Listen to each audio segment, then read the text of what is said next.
Hi, my name is Farah Chan. I am here at the 2018 Canadian Science Policy Conference. Joining me today is Dr. Joe Sparling. He's the chair of the Canadian Association for Postdoctoral Scholars, CAPS. So Joe, thanks for joining me today. My pleasure. And I know that you have a background on neuroscience research. Can you share with me how you transitioned from that to advanced post-secondary training and labor relations policy?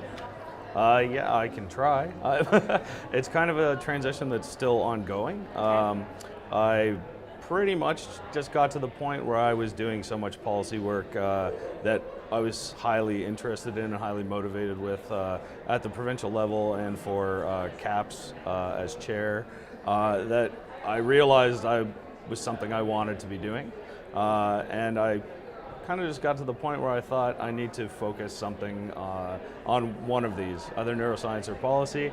And to be honest, my policy publications have gotten a lot more views than my neuroscience have, so I kind of decided to go that way.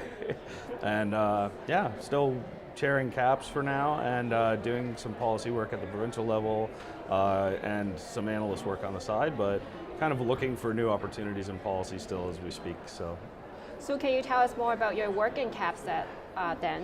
Why is it important and some of the challenges in terms of the context of science policy? Yeah, for sure. I think I was drawn to the work with CAPS basically because I saw a need for some improved advocacy. We've had kind of the same things going on in the postdoctoral training policy environment for the last 20, 30 years, where postdocs have been asking for or hoping for or wanting improved sort of labor relation policies, especially around employment status, access to benefits, EI, CPP, that kind of thing. And literally it's been decades and there hasn't been much movement on this. So I kind of got involved initially at the provincial level, as president of a local association.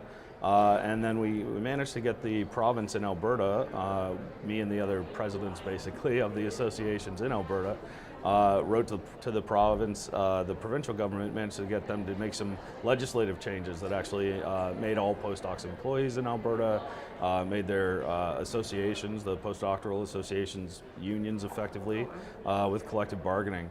And so that kind of really, having that kind of success and getting something changed that has been decades in the making, I think kind of just made me feel really good and made me realize that I actually really enjoy this work and that I think I have a knack for it. Maybe it's your calling. Yeah, maybe. Yeah.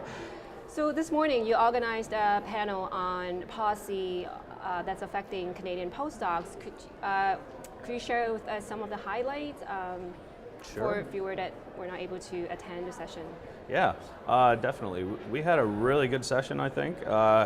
So CAPS kind of organized this, again, with the goal of sort of making some headway in terms of policy change. And at the federal level especially, we haven't had the same success that we did at the provincial level in Alberta.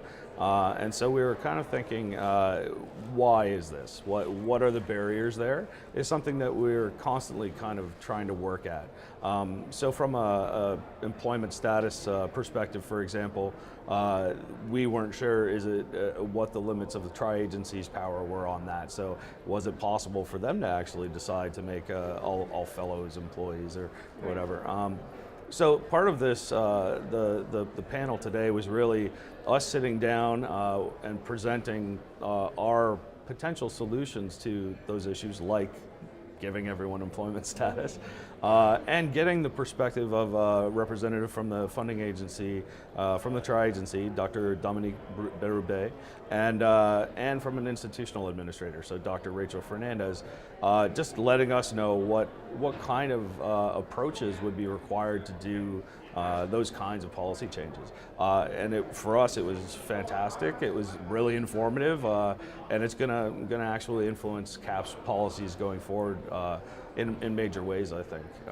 So looking forward to implementing the results of it. Yeah, no, I was at the session and I really enjoyed looking at seeing the data and hearing the perspectives from like the dean from the university and tri-council. So I really enjoyed that section. Good. So one Thanks. final question. What do you see the greatest value of the CSPC conference here? I think giving people an opportunity to do the kind of thing that we did today, literally pulling together experts on policy issues from different stakeholder groups at a venue where we actually had, I was actually really impressed with the turnout for 8:30 in the morning on a Friday.